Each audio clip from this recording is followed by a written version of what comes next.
would like to call the Douglas School Committee meeting to order on May 1st at 6:30 p.m. We start sharply around here. The Douglas Public Schools offer a diverse learning experience that meet the academic, social, physical, and emotional needs of all of our students. We provide a safe, supportive, and challenging learning environment in which students may achieve academic success and personal growth. Decisions are made in the best interest of our students. Please rise for the Pledge of Allegiance. I pledge allegiance to the flag of the United States of America and to the republic for which it stands, one nation, under God, indivisible, with liberty and justice for all. Thank you so much. I'd like to call our student representative, Galvin Gualtieri, up front, please. I think this is twice we've seen you this year now. Getting more used to it. Good evening. My name is Gavin Gualtieri, and I'm the Senior Class President here at DHS. To begin, I would like to acknowledge the continued efforts of the School Counseling Department and their advisory program. Their department is helping students navigate the difficulties of schooling, as their programs encompass a wide range of topics, such as mental health and future planning. Their weekly activities provide emotional support and guidance for our student body, allowing for immense stress relief.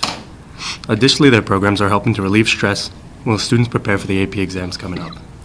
As we enter the most rigorous testing period of the year, the staff is helping our students tremendously, ensuring that we are all as well prepared as possible. Following this exams begins our busiest time of the year for us seniors, with graduation preparation.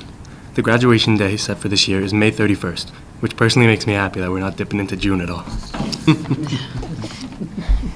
In other school news, our clubs here at DHS are continuing to flourish.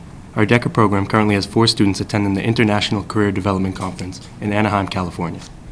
Our drama club is also performing very well, having acted out 4 student-written plays this past Friday. I would like to mention here that one of our students, Emma Hennessy, came up with an extraordinary idea of having a senior spotlight at the culmination of these plays. Since clubs such as drama don't get a senior-specific event like Senior Night for Sports, Emma thought it would be nice to arrange a celebration for all the seniors in the club. In this, she organized all seniors involved to walk across stage with bouquets and give a final bow. Now I would like to quickly mention our sports programs. As the spring season pushes forward, our teams are continuing to train hard in preparation for playoffs. Our baseball team holds a record of 4-4 and is looking to make a deep run in the playoffs, boasting a largely senior-populated team. The softball program also holds a record of 4-4, hoping to make a deep run in the playoffs as well. Our track and field team has been performing extremely well, competing in several Dual Valley meets throughout the last month. We have several school records broken already, and we hope to break a few more before the season is done. We also have one senior, Cecilia White, who participates in a co-op with Hopedale for lacrosse. And lastly, I would like to give a shout out to everyone involved in the planning and execution of this year's prom. It was a great success, and I still hear my friends mentioning how enjoyable it was. Thank you for all your time, and have a good rest of your night. Thanks so much, Gavin. Thank you. So what are your plans for after high school? I am going to attend UMass Amherst, and I'm going to major in computer science. Sweet, I'm rooming awesome. with one of my good friends, too, so no stress in that. So you're all set to go? I'm all set. I'm ready. I'm pretty sure I move in. They're late there. I think they're not even in August. I think they're They're September 1st. after Labor Day, yeah. And my brother's going there, so I'll have a half That's a good. semester with him. nice. Be pretty easy to acclimate, so be nice. Congratulations to you and your family. Thank you Thank very you so much for coming I to appreciate see it. us. Anybody else? Thank have you, any guys. questions for Gavin? No, congratulations. Congrats. That's really exciting. Thank you, guys. Have a good one. Thank you, Gavin. We're going to open it up for public comment. Ms. Chairman, I'd like to address the group if I can. Absolutely. Thank you. Just getting warmed up.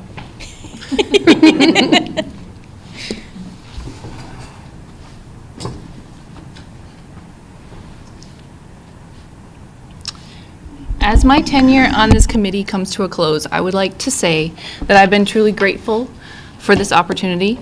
During my time in this role, I have learned a lot from fellow members from the school committee, community, and from the greater community as well. I would like to leave with a few words. Our students are the reason our schools exist. They are why we are all here in our roles as committee members, as staff. Our families, our community, and our schools play an important role in helping each student reach their full potential. With the rapid rate at which the world is changing, it is critical that we all remain active, in that process. We must continuously reflect and adapt to help our students keep pace in this changing climate. So to Dr. Vieira, the school committee members, to staff, and to families and community members, keep asking the questions that need to be asked. Keep reaching out to have conversations with other stakeholders to gain understanding of what's happening in our district. This is how we uncover where Douglas shines, but also how far we need to go still to keep our students moving forward and rising to the top. Thank you. Thank you so much, Monique. Anybody else for public comment? Seeing that there is none, I'm going to close public comment and go into any old business, There Dr. isn't. Vera? And we're going to go into new business, and we have a presentation. Certainly, we have Matt Benoit, our Director of Community Development here, present to the committee looking for a letter of support to transfer a portion of the property, of the school property over by the grammar school to the town of Douglas Select Board. So we'll turn it over to Matt. I think you have the copy of the presentation and the layout in your packets. Good evening, Madam Chair, members of the school committee. Matthew Benoit, Director of Community Development for the town of Douglas. One of the things I learned just at the end of the day today was this, the grammar school property was transferred by a town meeting in 2017. And the way the article reads, the motion was for the town to authorize the Board of Selectmen to dispose of real property located at 11 Gleason Court in the town of Douglas, Assessors Map 163, Parcel 110, and as may be necessary, Assessors Map 163, Parcel 109, which is across the street, which was transferred at the same time, and a portion of 17 Gleason Court, which is this main parcel, consisting of the westernmost 65,000 square feet of land on the south side of Gleason Court, excluding Gleason Court as laid out, which is more commonly referred to as the old Douglas Grammar School property and surrounding property. So I believe what this is saying is that 65,000 square feet of property is essentially what was to be transferred. Now, the grammar school lot itself is 1.2 acres. It's 52,272 square feet. So I believe what we're looking for, and this is not a professional survey, this is what I used using the ArcGIS. I could draw this 1,000 times and come up with a different number every time. Essentially, what we're looking for is the remainder from the 65,000 minus the actual lot of 52,272, which gives us a number of 12,728 square feet to be transferred. This is the parking lot in the rear of the building. This is this came with it in the town meeting vote. This is more of a formality for the motion of support that we're looking for this evening. Happy to answer any questions. Could you inform the committee potentially what that lot could be used for? Yeah, so there's a handful of uses that this could be. I mean, at the time of town meeting transfer, that's when any uses could have been put into the motion, but they were not. But there's a handful of different uses that could be allowed, and I provided those in your packets also. They're highlighted in the Village Business District. There's some residential uses that could be allowed. But anything with a planning board needs a special permit from the planning board for PB. Anything with BA needs a special permit from the Board of Appeals. And anything that's a yes is outright allowed, but would need site plan review from the planning board. Anything that's a no would need a variance from the ZBA. So for those of us who don't live your world, can you give us the fifth grade version of what you just said? Okay. So a special permit needs a use, So for example, if someone wanted to use a commercial outdoor amusement or recreation facility, not including a drive-in movie theater, they would need a special permit from the ZBA. That means they need 4 of 5 majority votes to allow the use. And it needs to comply with certain special permit criteria like character of the neighborhood and meet certain setbacks and stuff like that. So, I mean, I don't know if that answers the question, but. Could you just tell specifically what it could be zoned for and just plain old? Sure. I mean, it's Village Business District, so it could be a commercial use, it could be an exempt public institutional use, such as educational purposes, which it's no longer being used for. There's different daycares that could be allowed. There are I mean, there's a lot of uses on here that could fit in here, but, I mean, business or professional office, a lot of commercial uses, medical or dental office or clinic, bank, financial institution, insurance, real estate office. There's a lot of the uses that are allowed. So someone would still have to come and get a permit from the town that would have to get approved Through the planning board. through the planning board. Right, for site plan review, right. Does the planning board keep in mind that our schools are at the top of the hill? Like, I don't know how this works. Of course. Is that, Do we want a cannabis shop there? right, No, I don't think they can build one within, or have one within a certain amount of. 1,000 feet. Yeah, it has to Right. be far from the school. Yeah. But that, anyway. And that's Yeah, from the that was property line. exactly my The first the thought. planning Yeah. board is mindful of the fact, correct me if I'm wrong, Matt, of the parameters of the school being Okay. up in the Absolutely. vicinity of that. Right. So, I mean, this to me is a cleaning up the paperwork from I agree. 2017 when we Right. transferred it to the town to dispose of. So, Okay. Is it in between that condemned building and the primary school? Yes. So it's Yep. in between. So land in the back, there's a parking lot there. It's kind of overgrown. That's what we're looking to capture with this transfer.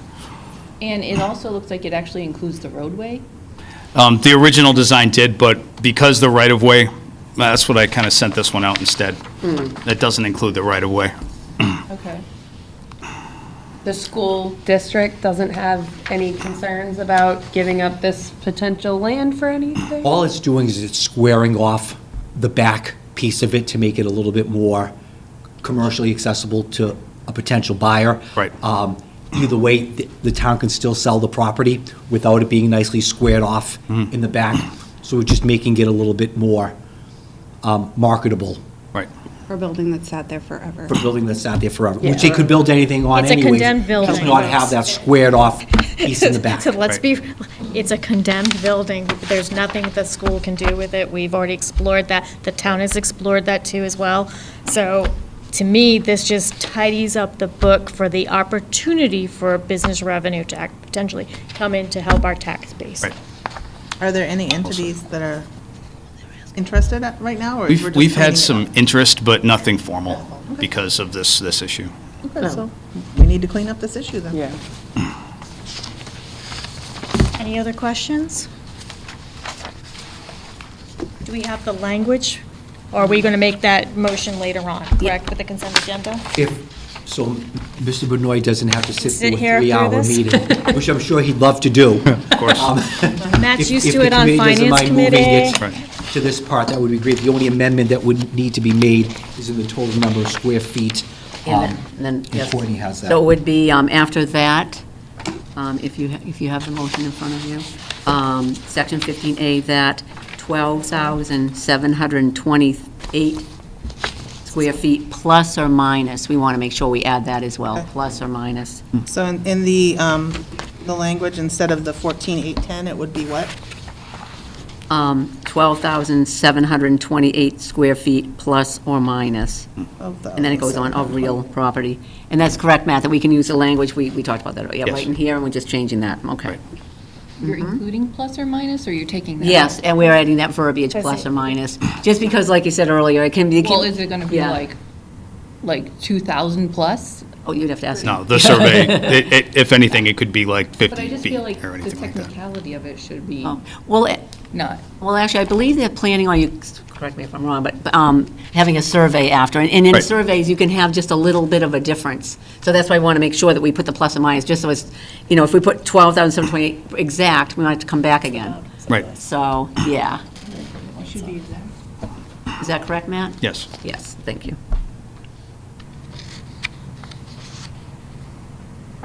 So be looking for a All right, motion? then I'll do it. I move pursuant to MGL Chapter 40, Section 15A, that 12,728 plus or minus square feet of real property bounded on the east side of Gleason Court, the former grammar school to the north, the Douglas Primary School campus to the south, and lots 163-122 and 163-124 to the west and southwest, is not needed for educational purposes and therefore shall be transferred back to the control of the Board of Selectmen for disposition after being merged with Lot 163-110, known as the former Grammar School Lot, in accordance with any requirements established by the Board of Selectmen and/or Douglas Town Meeting. Motion made by Teresa, seconded by? Meg? Seconded by Meg. All those in favor? Aye. Anyone opposed? Anyone abstaining? Aye. Motion carries. Thank you so much, Matt. Thank you very much. Have a good evening. Okay, thank you, Matt. Moving on to the superintendent's report. All right, first on the agenda is my evaluation. I'll turn it over to the chairperson to go over it. Thank you. So does everybody have the superintendent's evaluation in front of us? So I took everybody's input and put it in, and I know we were collaborative about it. We reviewed it together as a team, and we're presenting it tonight for Dr. Vera. Overall, he met in every single professional practice goals, student learning goals, and district improvement goals were all met. And then we have the standards, the 4 standards that we chose. He was proficient in all of those, which is instructional leadership, management of operations, family and community engagement, and professional culture. And we'll dive into the ones that we identified as a team that were important for us, for Dr. Vera and staff to work on this year. And his overall assessment for this year is proficient. Some of the comments that we're sharing with everybody was the Douglas School Committee's assessment for school year 2024 shows that Dr. Vera is as proficient as an overall score. Some of the school committee members did have areas where he did strive to improve in each category, or some school committees members had him an exemplary in a category. But the overall scoring still put him in the proficient area. Some of the highlights where all the school committee's members aligned were instructional leadership for both professional goals, student learning goals, and our district improvement plan goal as number 1 as well. On the district improvement plan, number 2 was management and operation. Dr. Vera was proficient or exemplary in the environment based on school committee reviews.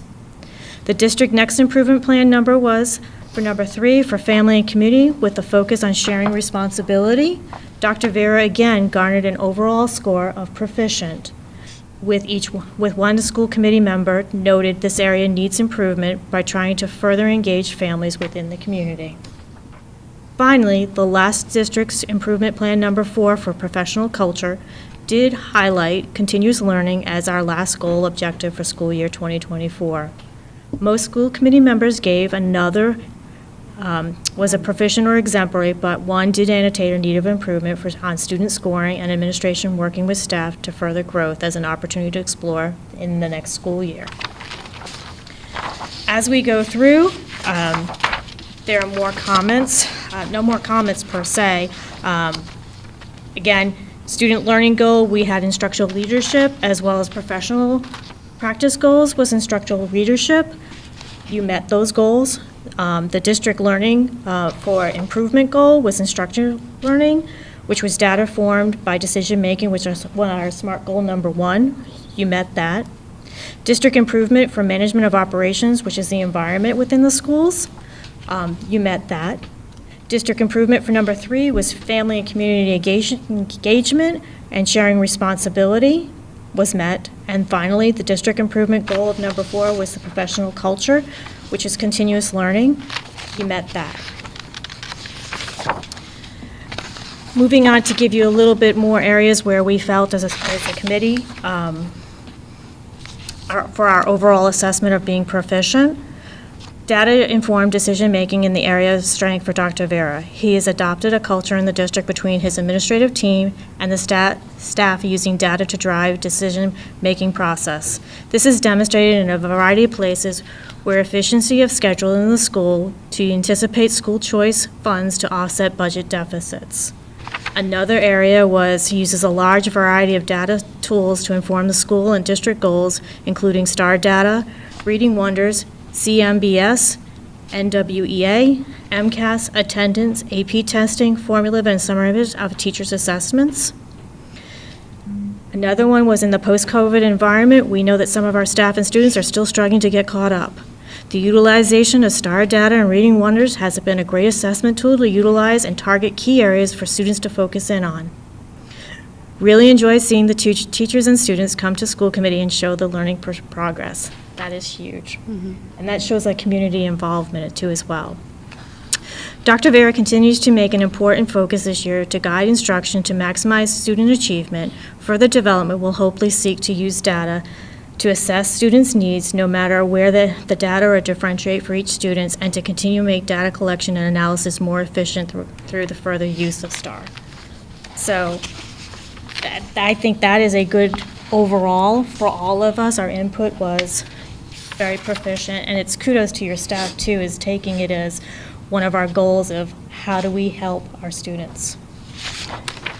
The next one is management and operations. We obviously wanted to focus in on the environment, which is basically develop and execute effective plans, procedures, routines, and operational systems to address a full range of safety, health, emotional, and social needs of our students, as well as our staff and administration. In this area, we felt you spent a significant amount of time working on the environment of all of our schools. You have worked on many safety enhancements to our building, coordinating with other departments within the town. You have also begun implementing Panorama and other SEL tools within the district. An area of growth would be working on developing programs and initiatives to ensure social and emotional needs, well-being of our district staff. Another comment was you were developing and utilize effective plans, procedures, routines, systems, including the formulation process to document and debrief with staff after student incidents and continue to promote SEL. Another comment was to ensure that both his staff, students' environment meets or exceeds in some cases using effective plans, procedures, routines, and operational systems to address a full range of safety, health, emotional, and social needs. Huge kudos in thinking outside of the box and finding a resource for parents to utilize the Mass Behavioral Health Hotline and the working with the town to acquire the safety initiative of securing our school campuses. The third one was SEL was a priority this year and has been incorporated in every classroom. Looking forward to seeing this program grow and continue to meet the needs of each of our students. Moving on to sharing responsibility with our objective number 3, which is continuously collaborates with families and community stakeholders to support student learning and development at home, school, and in the community. This we know has been a challenging area. I think we all can agree that whether you go to open house, the school music programs, I mean, athletics, I think we get a really great turnout, but trying to get the community more involved, I think is our job as school committee as well as administrative, is to work to try to get that community involvement. While attempts have been made in this area, I think this area needed growth. While he's effective engaging many stakeholders, developing relationships with other families in the district is an area of needed growth. Although there has been attempts to further this development, I would like to see as one of the school committee members' comments. Another was 4 open houses, partnerships with Worcester County DA office for PPL, weekly newsletters, switch to Power School for next year, and principal log. First community outreach for Taiwan conversation within the school, fire, police department to focus on concerns that residents are inquiring upon. That'll take place tomorrow night. Plug if the community would like to come out. We're having that, we're hosting it here in the school. Here at 6:30. 6:30. So, and then finally, the last one is efforts that are made to increase family engagement with activities like math night, family movie night. Further development might include collaboration of learning nights in the primary to middle school where students showcase their work through art galleries or science fairs for families to view and enjoy. And then finally, our last one is professional culture. And the culture is develops and nurtures a culture where staff members are reflective in their practice and to use student data, current research, best practices, and the theory of continuously adapt, practice, and achieve improvement results. Model these behaviors in his or her own practice. Some of the comments that we have for the review, where Dr. Vera demonstrates in areas of all of his performance of modeling and developing a culture of reflective practitioners. Vertical team meetings beginning in April 2024 in both K through 5 and 5 through 12 with volunteers for all level. Ongoing PD on UDL and MTSS. Another comment was consistently looking to find new creative ways to adapt to a changing educational environment through continuous learning. Dr. Vera embraces the Douglas Public Schools mission statement. Another comment was this needs to be an continued area of improvement, as some schools seem to continue to work against the administration and is reflective even in student scoring. Hoping our superintendent can make progress with the staff to get all parties on the same page and working towards the same goals collaboratively. And finally, there has been emphasis on using data to guide instructional progress across the district to maximize academic success of students.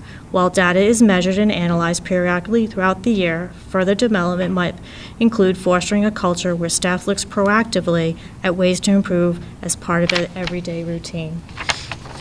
So, that is the superintendent's evaluation. Any questions from the committee? Dr. Vera? So again, thank you to the committee. I read it a couple times, and I think it's spot on and accurate. And as you said in it, I have to be a reflective practitioner. There are areas we all need to improve on and grow. If everyone was exemplary all the time and everything, you wouldn't be true to yourself and to your organization. So I'm reflective of it. I appreciate it for everything that you do. I'd be remiss if I didn't thank a lot of people, because I'm just one person, and all of this work is done. I've said this all, and we're a community.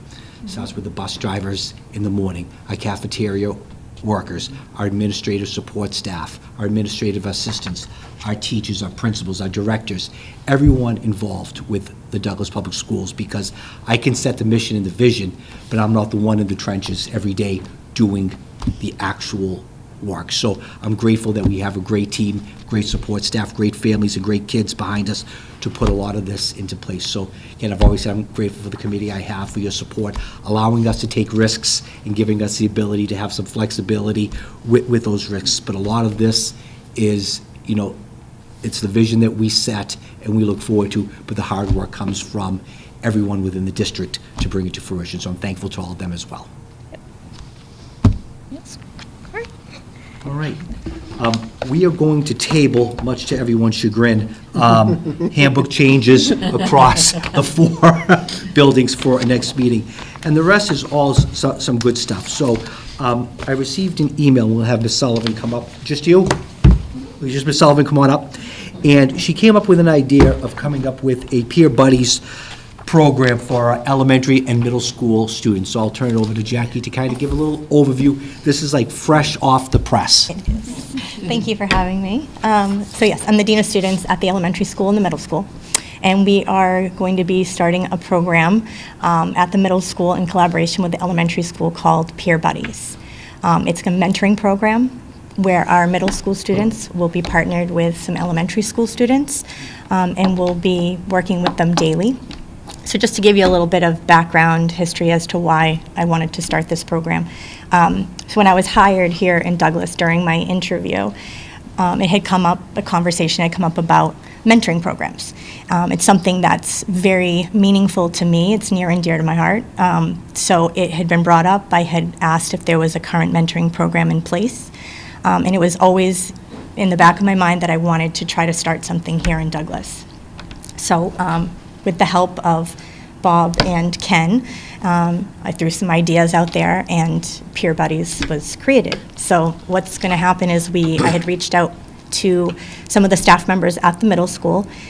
We had identified some students who we felt were respectful, responsible role models within the building, showed some leadership skills, so we felt that they would be great mentors for us to use at the middle school. I reached out to some of the elementary school staff and just explained to them my ideas of the mentoring program, asking if they had some suggestions of students that they had in their class that they felt could benefit from having a mentor for various reasons. Academic reasons, just having somebody that's going to help them focus and stay on task in class. Could be for social emotional reasons, maybe a student who just struggles with some peer relationships. So that's how it came to be. So I spoke to all of the middle school students, explained the ideas, permission slips went out. I reached out to all of the elementary school students who had been identified as benefiting from a mentoring program. I called all of those parents and guardians and spoke to them, explained the program, sent out my permission slips. So we're ready to start it. It's actually starting tomorrow. So we're beginning with the middle school students first. I'm going to be having, well, I should back up and tell you, this is actually going to be considered an enrichment course for the middle school students. So right now, there are 23 middle school students who will be partnered with 23 elementary school students. We have a few other additional middle school students who are interested, so they're going to be attending some of the preparation class with me in case we have some additional students from the elementary school who will be adding in. But we're going to start with just doing some preparing of our mentors. So I'll be running a class where we just address some of the things that might come up, how to handle certain situations, and just prepare them for that. So we'll be doing that for the next couple of days, and then next week is when they're going to roll it out at the elementary school. So each one of our middle school students will be partnered with one elementary school student for the remainder of the school year. They'll be able to go over to the elementary school just about every single day for about 45 minutes during that one particular block of the day. So they'll be actually going right in and working with their student in the classroom. So because of our middle school rotating schedule, it was going to fall at different times every single day at the elementary school, which actually worked very well because sometimes that means that they'll be working with a student right in the classroom during academic time. Other times it may be during a related arts class, so they'll actually go with the student to a related arts and participate in whatever the activity is that's going on in the classroom that day. Other times it's going to be more unstructured settings like lunch and recess. So our middle schools will actually sit in the lunchroom, have lunch with our elementary school students, the one that they're partnered with. Same with recess, they'll interact with them there. So I see a lot of benefits coming from this program. I'm super excited to get it started. The kids are super excited to get it started. Ever since I, brought this up to them and kind of rolled out my idea and introduced it to them, I can't tell you how many kids have come up, when are we starting, when are we starting? So they're really, really excited. I was a mentor back when I was a teacher in 2004 is when I started as a mentor. It was a student I had as a sixth grader. She just, for whatever reason, gravitated towards me, connected with me. She came from a really good family. It's just she didn't see her mom a whole lot and just lacked that female presence in her life. So for whatever reason, she just bonded with me as her teacher. I just happened to mention it to one of the guidance counselors at the time and shared with her that she had been leaving me little notes on my desk or just sharing different things, told me she didn't get to see her mom a lot. So our adjustment counselor at the time had said, wanted to be your mentor. So that's how I became her mentor. Advanced 20 years later, and that student who I mentored as a sixth grader is now part of my family. She's been a big sister to my two daughters. She's still a huge active part of our family. I talk to her almost daily.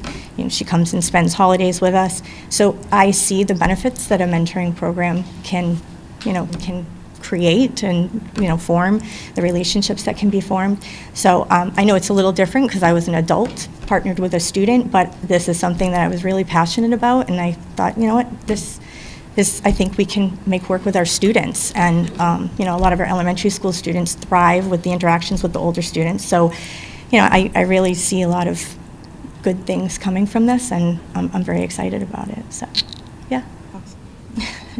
So is there any rhyme or reason to how the kids got paired up? Like if one maybe needed academic help, was that? I mean, it helped that I know all of the students, so I know, I know the needs of our elementary school students and, why they were recommended to me to be part of the mentoring program. I also know the middle school students really well, to know their personalities, and, so it did take some of me thinking to partner them up. So, yeah, but I was the one who did all the partnering. I made those decisions, so, yeah. I love that you were able to make it an enrichment class for the middle schoolers.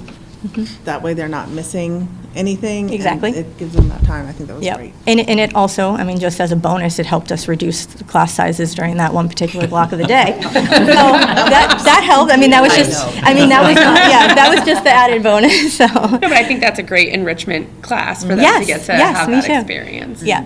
So, and with them having an earlier school day, at the start of an earlier school day. Like every day 6 in their rotation is when they have this class first block of the day, when the elementary school students are not currently in session. So that's when they'll have a class with me. So we'll be doing a lesson every, 7 days where they're getting, more education on how to be a mentor, and also we're going to be able to debrief and talk about things. The middle school students are going to be required to keep a daily log, to just keep track of what did you do, any questions you came across, what are the highlights of the time you spent with your mentee, just so they can reflect too, because I think that's really important for them to do, and also it will allow us to talk about things, every time we all get together as a class, so. I love it. A great idea. Thank you. And thank you for thinking outside the box and bringing something new. I think that's great. I'm looking forward to hearing how it all goes. Yes, I know, I'm really excited. I mean, we have a great number of kids that are involved, so I'm really looking forward to getting it started, so. Yeah, kudos. I mean, I think this is thanks to both the primary and the elementary, right? Well, no, elementary and middle, yeah. sorry. Elementary and middle school for doing this, because I think, our kids missed a huge part during COVID, and not to say, and just that pairing and knowing that, hey, they've already been through this. Yep, exactly. The whole need of the child. So I'm delighted to hear this, and if you could come back in the fall with some of the, I know we have a very short window, we're not going to get to you in June, but I think in the fall, November timeframe, once everything gets settled and situated, we would welcome you to come back and share with us Great. some lessons learned and where we're going for next year. Definitely. So, thank you so much. Thank you. Thank you. Next on the agenda, we had an update from NEASC, a report, and Mr. Ringett will just share some of the commendations that we received. And as he's coming up, just thank you to Jackie and also Bob and Ken for just allowing that to happen. We talked a little bit about, taking risks, and although this is a calculate, it's not a risk, but just having that environment where Jackie and kids and teachers feel safe to say, hey, let's try something new and different, and if it works, awesome. If it doesn't, let's tweak and see what we made happen. So I'm grateful that Jackie put this together. Thank you so much. Good evening. Hello. Thank you for having me. One of these days, hopefully I'll follow somebody with less accolades and more things, but that never seems to actually happen. Remind me the next time I do the agenda. We'll just cut and paste. So, but I did receive a report from NEASC. If we recall, several months ago, a report was filed with NEASC. They required a special report 1 year after the 5-year report that's necessary to maintain our membership with NEASC. Mr. Ringett, just for anybody that's at home and doesn't have this in front of them, can you say what NEASC is? Yes, NEASC is our New England Association of Schools and Colleges, which is our accreditation piece for our school, which we desperately need and every public school needs to have in order to be able to provide a college career path for all of our students. So, they read our report. I'm happy to say that they were pleased with our report. They gave us several indicators to work on. A lot of it circulated around the vision of a graduate, which, as I said in the last time we spoke about this, it's a work in progress. And as noted, all of those pieces that required vision of a graduate were mentioned to be in progress to NEASC, as it still is. But they were very pleased with the progress that we've made on it. They are happy that we've been able to afford time to our staff members to work on their Rubicon Atlas, so we have a centralized location for our curriculum. They were pleased with the fact that we continued through our MTSS training and our Universal Design of Learning with our professional development. And they were very happy with what the guidance department does for us in providing resources to Nichols College, Nichols Leadership Academy, Quinn-Sigmund Community College, Decision Day, our annual college and career fair that we hold in the gym, our work study program, Job Shadow Day, competency designations for our curriculum, which we'll be handing out on May 31st at graduation, when those kids come across and they'll have these nice cords for earning those competency determinations in their respective fields of study. In the meantime, what NEASC has reminded us is that our 10-year visit, I believe, is going to be coming up in 2029. We are scheduled for 2029. I know. Whew. Which sounds like a long time away. But we have to start our process in 2026. Yep. Okay, it's a 3-year process to get to our reports and to get to our visitations. So we do start that earlier. We develop teams to work on the standards that NEASC puts forth. And we collaborate and give them an idea of what the whole school and district look like.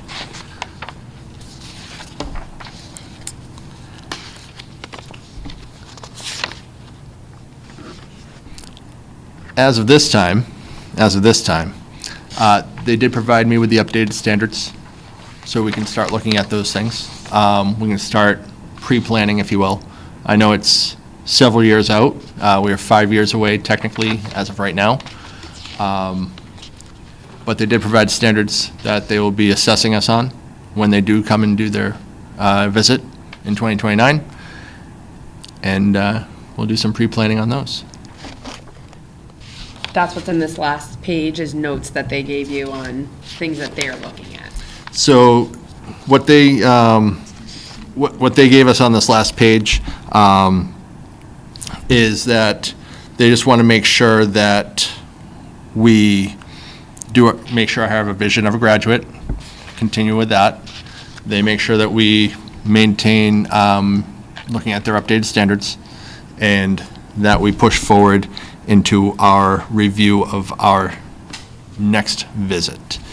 A couple additional pieces here is that NEASC always wants to be apprised of any substantive changes. So if there's a drop, if we lose, let's say art, let's say we lost art, it just disappeared out of thin air, okay?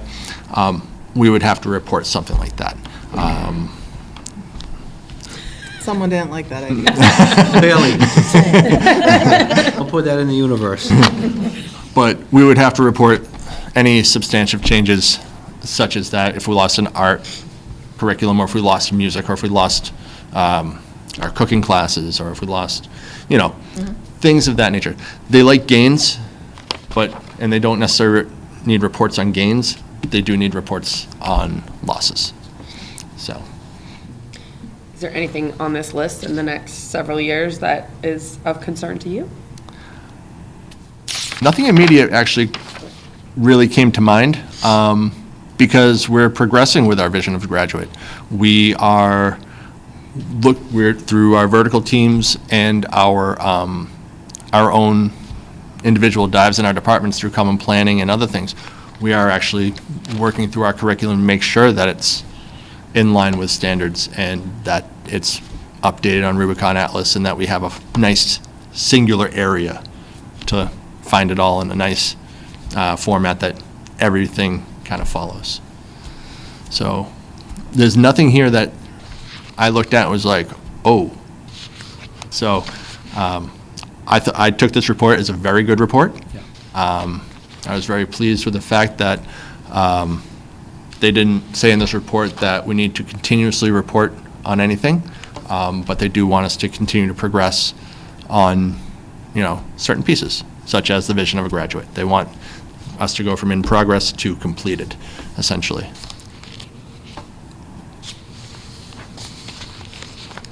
Anybody else have any questions? why don't you stay up there? We'll call the other principals up for vertical teams. As they're coming up today, I was having dinner and scrolling through social media. I learned that it was National Principals Day. So I apologize for not wishing each of you throughout the course of the day a happy Principals Day. I just found out about it around 4:30, so happy Principals Day, and thank you all that you do. We're going to see a small glimpse of that. Vertical teams is something that were in place here, then they weren't, then they were, then they weren't, then they were. We tried the past few years to get them back, and for a lot of reasons, we weren't able to. Probably about 3-4 months ago, staff said, hey, can we have vertical teams back? Who was I to say no? So so after a long, long wait, they finally came back. I'll let the 4 principals who, we had our first meeting last week, I'll let them tell you about the breakdown of how it happened, the groupings, the pairings, and what happened that first meeting. Looks like Ms. Sosha is ready to start it off. Okay. So we met as a team, and we came up with a common agenda on what we were going to do at each one. So we were all assigned a different team to meet with. So there was K-5 ELA, K-5 math, and then 5 through 12 ELA, 5 through 12. So grade 5 was in both for a reason, because we wanted to make sure that they knew what was going on as the kids moved forward, and they also knew from the 4th to the 5th. So we all had a team. So we started with a standards review. So every teacher had to be looking at their standards for their grade level, and we created a template that we all used, and we had to check off, are we teaching it? How adequate do we think we're teaching that skill? Fair? Do we need more? Do we need less? Look at your scope and sequence. Do we need to change that? Where are the gaps? What do we need to address? Because your book is not your curriculum. So there are times that there's something in the standard that it's not in the book. So we had to find out if they had any of those items, and then do we need to change the order around, maybe because of MCAS, change the order of the sequence of what you're teaching at a particular time. We also put in the agenda grade-to-grade discussions so that teachers could talk to each other. There was a lot of time, so that we met for 2.5 hours, so we had plenty of time so that they could share, any concerns they had, things that they like, things that they wanted to see and move forward, and then we'll hear some of the feedback. For ELA, we also had some new DESE documents that, were out there, and we weren't even aware that they were out there, and specifically, look-fors for the teachers. So there were some nice documents that we were able to share. They also provided some ELA vertical alignment from every grade, so a teacher could look at a skill and see where it started in pre-K and how it built all the way through the curriculum. So they were really loving that piece. We ended with next steps, things like that. So I'll start with my team. I had the K-5 ELA. It was made up of 10 members and myself, and it was general ed classroom teachers, 1 from each grade. It was special education teachers. I had 3, and then I had the Title I reading teacher on my team. And I can't tell you how impressed I was. I was like a little nervous going into it, but because we haven't had them in so long, and I didn't want them to go the wrong way, but they were so positive, they were professional, they had good conversations with each other about, hey, we really liked it when you had empowering writers come in and do an overview and a refresher day for us, and they really focused on the positive, which was really nice to hear, the things that they liked. And then they talked a little bit about, what are we seeing, and what are we seeing in grade 5? What are we seeing in grade 4? How are the kids coming in prepared? But it was done professionally. It wasn't a point the finger at, well, you didn't teach this in 1st grade, so of course now I have to teach it in 5th grade. It wasn't like that at all, which, I was like, phew. We ended with PD, what are they interested in for the fall, for the October, or the beginning of the year? And so that was a good conversation as well, like what are they looking for help in? And again, a lot of it might be that refresher. And so I have a good head start on what they want. And we also talked about initiatives, how do we get kids to read? And that was a big picture, how do we get them to really, buy into reading?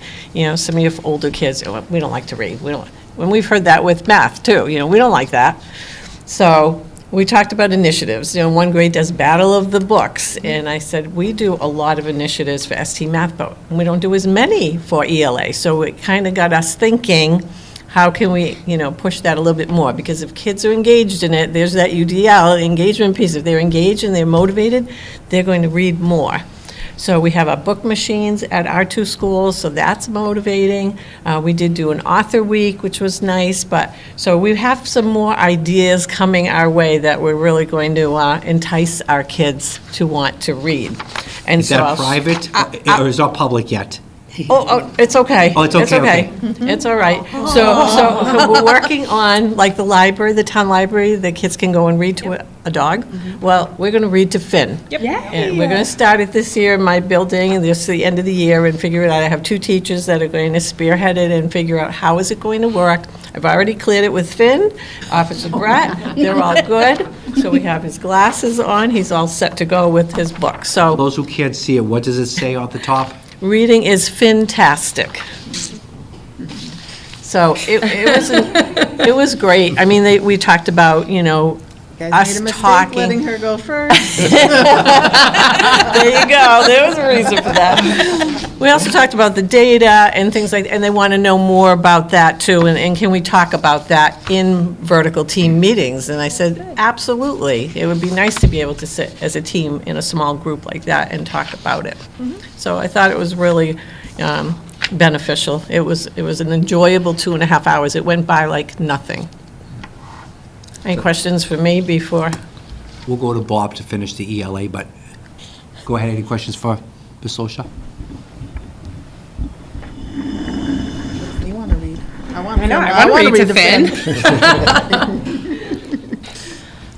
We had a teacher from the high school, Emily Mayo. We also had a special education teacher. Who came to? Reno Vicky. Yeah, changed at the last second. All 3 of our middle school ELA's teachers, along with Jocelyn Huff and Sharon Rusak from the elementary school. First thing we did was, as Cindy stated, go through the standards and check, where do you think, and we had a little drop-down menu, you're exemplary, you need improvement, you're adequate. And I was really impressed how self-reflective the teachers were on that piece. I was printing up MCAS data that they did not have in front of them. I don't know why teachers can't get their own MCAS data for their students. Only administrators can, and that's frustrating for the teachers. So we looked at that data, NWEA data, and then, as Cindy said, what do we do to get kids reading? Just that love of reading. We're looking to bring back the book fair. And that's a PTO. It's tough to get PTO at the middle school, but that's something we'd like to bring back. We also want to do a reading challenge, and some of the teachers right now are looking for books that are very contemporary. There's so much more young adult fiction out there now besides Hardy Boys and Nancy Drew. A lot more interest. So books that kids will really set their eyes on and say, I would like to read this, and really push that reading, just the enjoyment of reading, as opposed to watching a TikTok video, make that picture in your mind, and kind of shift the narrative a bit, no pun intended, on reading as a whole. I asked the high school, what do you see with the kids coming up from the middle school? What would you like change? What would you like, where do you see the gaps? And it was a nice, open conversation, very professional. And the same with the 5th grade to 6th grade. We just laid the cards on the table and say, here, what we had to do. The next step was to, how are you going to remedy the areas of weakness that you found? And what resources do you need for that? So, like I said, it was a nice open conversation. The best part of it, at the end of the meeting, the teachers say, when can we do this again? So that felt real nice, and it was good to get, you get, as an educator, you're in your own bubble quite a bit, to get out and to see other teachers, especially other teachers from other schools, was very rewarding for the teachers. So I can't wait to run round 2 when Ms. Sosha gives us her blessing. It's been given. Great. Good evening, everyone. I just want to say, I want to follow up. So I did the math, the K-5 math, and in terms of the participants, kind of a similar profile to the group that Ms. Sosha had, K-5 teachers, Title I, and then also special educators. And I will say, so, and similarly, we had the standards, we had sort of the tracking mechanism as they go through the standards. They had their teacher guides, so they could sort of look at the standards, look at the teacher guides, just to kind of refresh their, their awareness of what's being taught. And so going through that, so they had that available to them as well. But I really had there was like two things going on. And I will say that these vertical, this vertical kind of analysis, something that you hear a lot, right, in education, but you don't see it happen very often. And I've always found it really interesting, and I was really glad to be a part of it, and I was looking forward to it, but I did not know what to expect. And it really was interesting. I mean, I will say I agree with everyone. The overall kind of like the tone of the meeting was incredibly collaborative and productive. I think the teachers really appreciated the opportunity to be in there. But it was really interesting because I had it was like two things going on. To my left, I had a group. They had their laptops, they had their standards, they had their teachers' guides, and they were really focused on that. And on the right, I had another group, and they were just talking, but the conversation was really productive, right? And so, we had that tracking mechanism, and I was just like, oh, just remember, keep good notes and whatnot. But they were just so caught up in their discussion and, talking about everything. It was just really kind of neat to see both things. I thought both sides of what was going on was very, very productive. It allowed, also the fact that we had two schools, so it was nice to be able to have the first grade, the K and the 1 teachers talking to the 2 and the 3, and what do kids show up in second grade, and where are those needs? And it was just like I kind of said, hey, just talk about it. Let's throw it out there. It's not no finger pointing. It's just like what are kids struggling in second grade that maybe you think they should have or they shouldn't. And the whole conversation, the whole time, it was just really positive, right? And so everyone felt really comfortable. It was like a safe space to have this kind of discussion. And they stayed very, very focused. As far as what, and then we ended it with a kind of a group conversation. What were the big takeaways? And I think that a lot of there weren't these glaring gaps in the curriculum where if you look at all the standards and there weren't glaring, we have notes and we can go through and kind of pick through little things like that. But the biggest takeaway I think everyone felt was sort of kids showing up on day one of school, right? And where are they, right? Where are they in terms of what they need to have? What's their level of preparedness in terms of those basic skills? And we started to kind of strategize, about how that might be done, thinking about work that can be done over the summer and how we might implement those kind of things. And basically, the timing was perfect because now as we come into the end of the year, we can look at some things that we can put in place with the students to help them be in a better place when they show up on day one. And that was a really productive conversation. Again, going into today, I did not know where it was going to go, how it was going to go, but it was really productive, and that one real takeaway, we've already started talking about that. So, and I think that that's a really valuable takeaway from the conversation, and 2.5 hours went like that, and similar to Bob's experience, they really wanted to do it again. So, and I'd love to be a part of it again, so. Here we go again. So I had the 5 through 12 math group for the vertical teams. Again, comprised very similarly gen ed and special ed teachers across the board. It was the process itself, it really pushed them to be reflective. That was one of the takeaways that they all had in my group.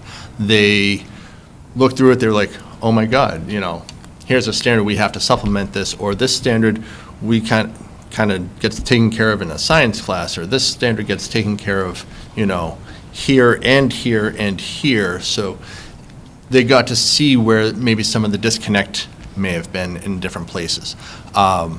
Lots of notes were taken as to where things are in their curriculums, why things are where they are.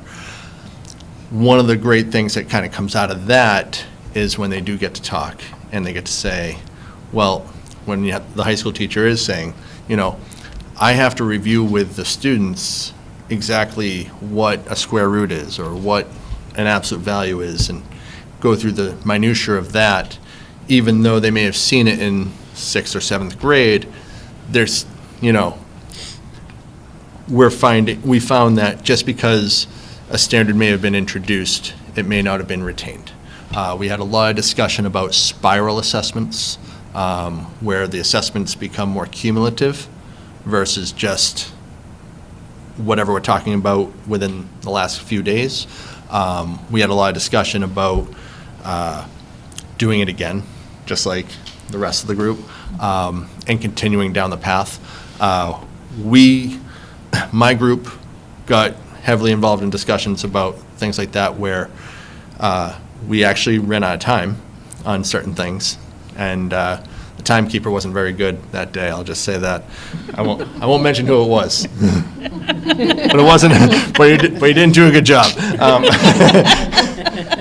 But at the same time, the next step they all kind of agreed upon, they would like to look at a strand, let's call it the geometry strand, and see exactly what that path looks like. And then they want to look at the algebra strand and see exactly what that path looks like and go from there. But that was what we pulled out from the 5 through 12 math vertical team.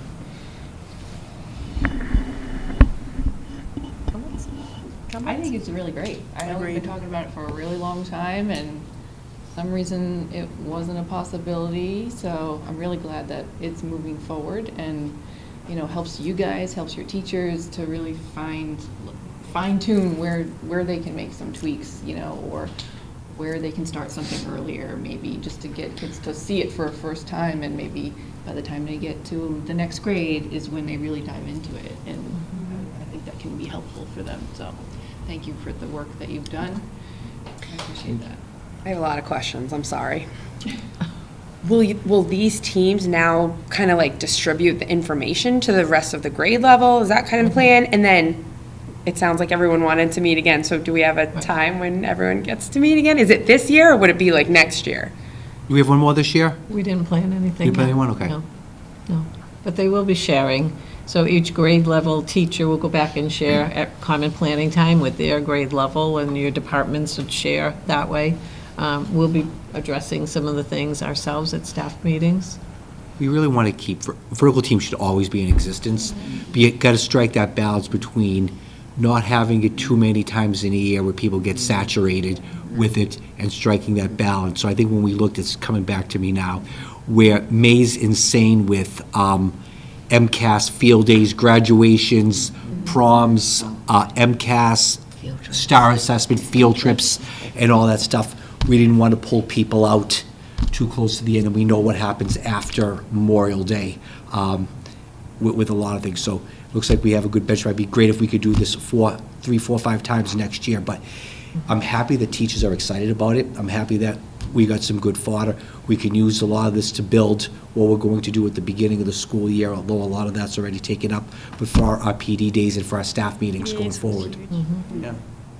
Okay, and last question. I do see that STAR data is on our agenda, so we don't have to get too far into the weeds, but especially because 5th grade was across the board here, was there any like common trend of what, I just know we like have talked about in the past few weeks what we're seeing in 5th grade, but from the teacher's perspective, and even like from 6th grade perspective of what they've seen come up, was there any valuable feedback there? We didn't get into Okay. analyzing anything at that point.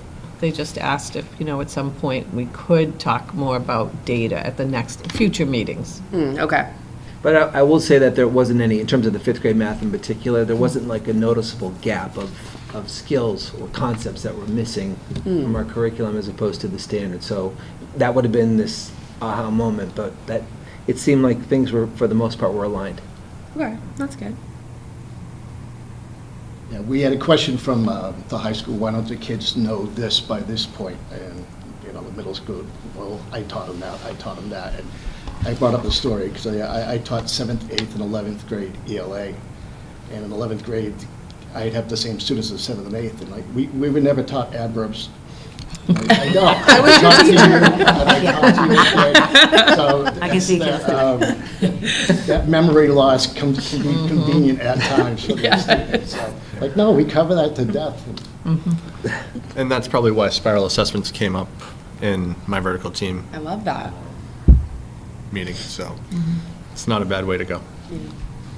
It's Well, great just having conversations about teaching and learning. Yeah, I mean, I commend you for bringing it back in as part of, moving the district forward. Talking about, what professional development do they want to have for next year. That's key, because we're going to go and start planning that, like, what are we going to do? How are we going to do it? So I appreciate the candor, especially with the teachers being active participants with us to make sure we're moving the district forward. So thank you all. Thank you. Cindy and Ken, stay up. I have to get my stuff. Thank you so much. And again, thank you for the teachers, too. I mean, it's a big ask of them to miss 2.5 hours creating the sub-plans and doing what they do, and then for the principals and their admin assistants to find Time. coverage Yep. within there to do it is a lot, and then for their time as well. So Cindy has a switch of paperwork.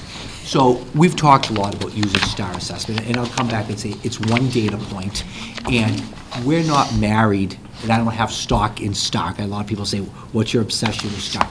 It's a vehicle that we use to have conversations about teaching and learning. And after we met in early April, I met with Cindy and Ken probably about 3-4 times to do a true deep dive as to what's going on with some of these scores, and why aren't we seeing the growth that we all think we should be seeing with our students. So I want to thank Ken for doing a true reflective assessment of what's going on.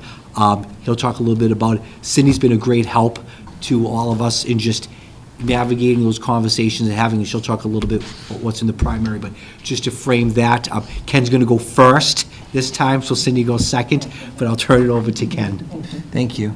Thank you, everyone. So, again, after the last time that I was here, I presented, it was basically tasked to kind of go back and come up with a plan, right? But to have a plan to get a sense of the sort of the landscape of the school, what's going on. And so, basically, to start out, I'll touch on what I uncovered, kind of looking more closely at everything in my time here, 5 months. And then I'll talk a little bit about get into the plan and then some sort of the steps there. But just really to start, the first thing that I've noticed is that data is not being used regularly, right? It's being used, right? And you'll ask teachers, and it's being used, but there's not a culture there at the school that exists around using data. I mean, the teachers use it, they're familiar with it for the most part, and but again, it's just not being used with everyone doesn't just get to the CPTs, open their computers, and dive into the data, right? And this is just sort of something that I've noticed, right? And so that's the first thing, right? And again, sometimes to have it kind of create a culture like that, there needs to be like some leadership to kind of pull that along and sort of get that in place. And as we all know, right, there's been some inconsistency in terms of the leadership there at the school, and I think that that has attributed to some extent, right? And so that's really one thing, the first thing that I noticed, right? And so, but I also think that the fact that exists is a great opportunity, right? Like, and I'll get into some of the steps, but I will say that I've had a number of conversations with teachers one-on-one, and there's just kind of been some breakthrough discussions that we've really had, some like where now there's using data and then there's using data, like breathing, and sleeping and eating data and whatnot, and everything in moderation, but again, using it with a level of consistency and a level of skill and reflection that that everyone benefits from. And the school's just not there, right? Yet. It's not there yet. Next, I want to talk about the ISSPs, right? They're not being created and adhered to with fidelity. They know about ISPs. Some teachers do ISSPs. It's maybe they'll write it down on a piece of paper, or some of them might actually use the form that was given. But are they all doing it on a consistent basis? And that's really not the case. It's not part of the culture there, right? So it's again, that's another opportunity that I just see exists, right? And then also the third thing that I uncovered is that I don't really think that we're not optimizing the use of the paras, the intervention paras in particular. And so, when you look at MTSS, the MTS model, the big tenet with the MTSS model is basically utilization of resources, right? What you have, and having the paras and having the personnel there, which, that time with kids, small group instruction, that's super valuable, as we all know. And I don't really know if like the scheduling of the paras, if that's really being optimized. I think that they could play a bigger role and be a bigger part of the team and have a better understanding, they're invested, they care, they're wonderful people, they're flexible. I feel really fortunate to have the team over there that we do. But I think that they would love to have that, and I think having them just play a bigger role and feel a bigger part of the team and have a greater influence on the kids, I think that would benefit them a lot. So, I'll circle back to this when I talk about the plan. And then also more targeted small group instruction. I know that's been discussed a lot. I see it more at some grade levels than other grade levels. Some it's like kind of a lot of whole group, not as much small group instruction, and you can sort of tell where the small group instruction really is part of like a real clear part of the practice. I was in as teachers, did an observation the other day with a teacher, and she had her back to the entire class except the 5 kids sitting right in front of her. And usually teachers do it the other way. They have the kids and they're keeping an eye on the class, the teacher. Just the opposite, back to the class. And that class, everyone, all the other kids, they knew exactly what to do, where they should be. There was a system in place. There was a culture there. You could tell that this was a daily thing. And so creating that kind of environment where teachers can just pull kids in small groups and spend the whole block teaching, like cycling through small groups and having the rest of the kids involved with really productive work and organized and focused. And so I don't see that everywhere yet, and sometimes it's easier with some ages other than others, but to see that was really masterful, and that's the kind of stuff that I'd like to see more of. So those are the things that I uncovered, and then also UDL. I realize this. I think we're kind of in the early stages of utilizing UDL and its role within MTSS. I think that's going to be a process, and we're early on there. But I think the farther we go down that path as well as a school, that the better we'll be. So those are the things that I've uncovered. Does anyone have any questions about any of those? A couple of questions. So first of all, with the small group, you said that you've identified some teachers that are really doing it well and have really set routines with their classrooms.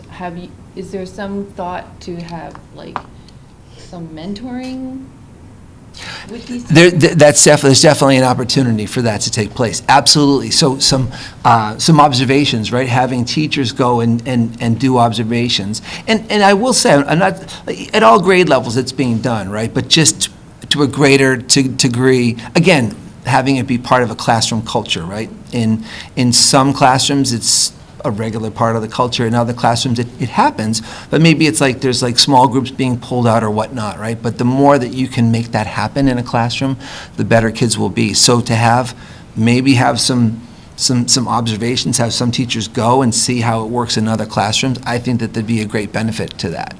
So there's certainly an opportunity there. The other question that I have is around ISSP, and I know that I've heard it in a couple of different settings.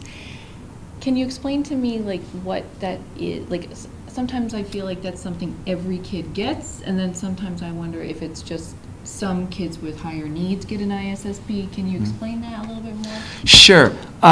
So basically, can I Table it for the yes, so go to the plan and then I'll speak to that if you don't mind, and I'll show you an example and something that I'm kind of doing to address that too. Okay. So Quick. if you don't mind. So, what Ken just talked about is a difficult conversation that he had to have reflectively for himself and with his staff for it. And, we've watched student achievement kind of stay flat for a while. And again, if you know the why, you can answer the question, you can have that. We didn't know the why. Ken inherited something when he came here in November. I think I did the presentation. He thought a plan was in place. In January, there was another look at the data. It stayed flat. Ken tweaked it. We did another presentation again, we looked at the data in March, and it didn't move. And then we've had a lot of discussions where like, look, whatever it is that you've been doing or has been in place there really hasn't happened, because we've seen things flat and we've also seen kids regress. And we've seen pockets of success in the elementary school, and we've seen success in other grades. So after our meeting, we sat down and we had, like, let's really roll up our sleeves and look at this, and not just do a cursory view. But I know Ken has spent hours doing this. We've had a lot of discussions. Cindy's been kind enough to join in our meetings to help us out. But this is a tough conversation to have, and it's not pointing fingers. It's not, we can't go back and look at why this didn't happen 4 years ago, or 3 years ago, pre-COVID or post-COVID. But now Ken's been able to take that time, vet it out, look at some data, make sure that this is accurate, and now we know what the why, and he's going to talk a little bit about the plan. But as he mentioned before, a lot of this is happening in pockets, which is better than what was happening maybe 6, 7, 8 years ago. We just now need to build on that momentum so we can see kids achieving at a higher level. So your plan. Thank you. Yeah, so basically, and what I've done is I've spent some time just getting more familiar with the tool STAR. I think it's incredibly useful, and it's just having access to it. It really gives teachers, like if used the right way, it can just give you a map to your students being more successful. And I needed to get a little bit more. I used more familiar with the NWEA, but so now moving over to STAR, I put some time into it, so I became more familiar with it, and basically got a little carried away and started printing out reports and going to meetings with teachers. But the data does tell a story, and it's a really good sort of starting point for conversations and having it in front of us. So basically the plan, so the overarching is to look at the needs of the individual students and the class as a whole, right? And then approaching it from both ends. So it does include some whole class instruction, right? I'm not going to take those teachers. I mean, it'll be a process, right? But those teachers that do more of the whole class, it's not all of a sudden they're going to switch over the next 6 weeks or 7 weeks or whatever to small groups. But do more small group, but also focus on, like address it from a whole class perspective, right? And then on the other end of that, utilize the data and those ISSPs, which again I'll get to in a moment, to addressing the needs of the individual students. And the beauty of the data is it tells you both ends, right? It tells both ends of the story. It tells you what your class needs, right, and would benefit from further instruction in. And then on the other end, it identifies the specific needs of the students. So if used correctly for the teachers, everything's right there, right? You have that map. It says, you're like, it's funny because you pull it up and it's just like, the list is really long and it kind of addresses everything. And then I notice this little box and it says, click here for the specific areas of need, and you click on it and then all of a sudden, so presenting this to the teachers, it would have been a little overwhelming. That little box, all of a sudden it's this big. And I'm able to go to the meetings and say, listen, these are the things that your class will benefit from further instruction in. And that was like a great conversation, right? If you go there and overwhelm them with the data, that can be counterproductive.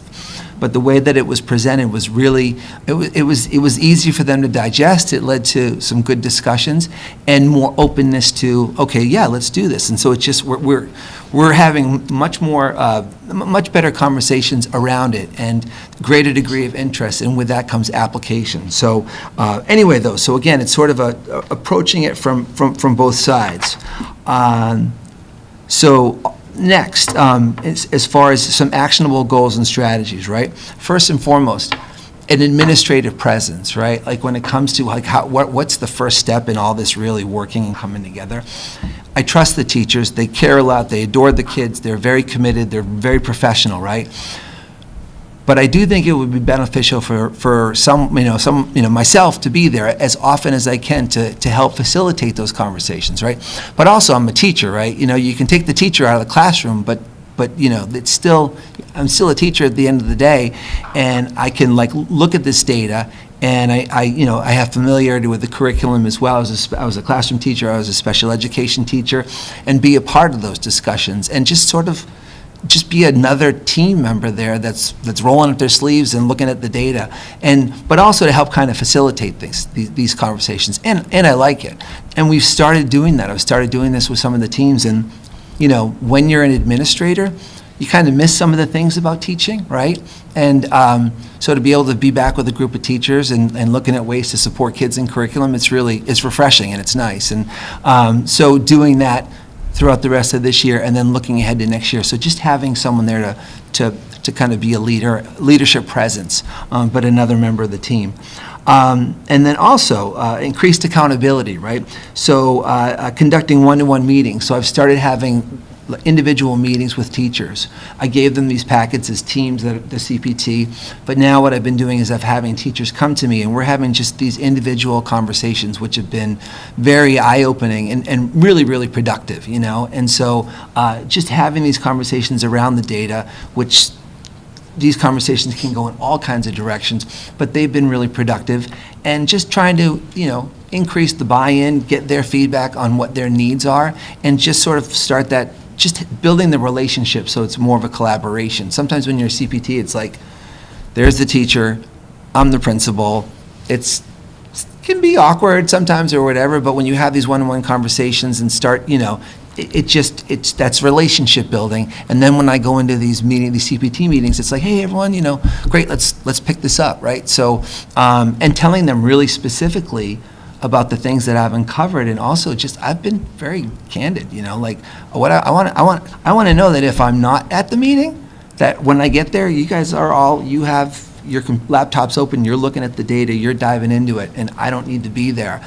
And they understand that. They understand that. So those conversations have been great. And I schedule them for 20 minutes, and then they last like an hour.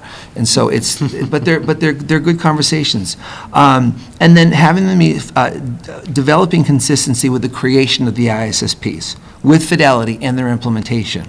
So I actually, what I did is I made a kind of a two-sided document. When I say two-sided, if you print it, but I want them to use it digitally because they'll just keep adding to it and adding to it. But this one sort of supports the approach that I had mentioned as far as approaching it from two different angles. On one side here, it's an ISSP, right? Who's the student?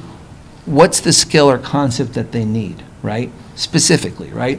Reteach, reinforce activities. So what activities are you going to do to reinforce those, you know, to address those students' needs? And then have them bulletproof. Bullet point them. And then next, implementation dates. So I'm a teacher. I see the student. I know his or her areas of need.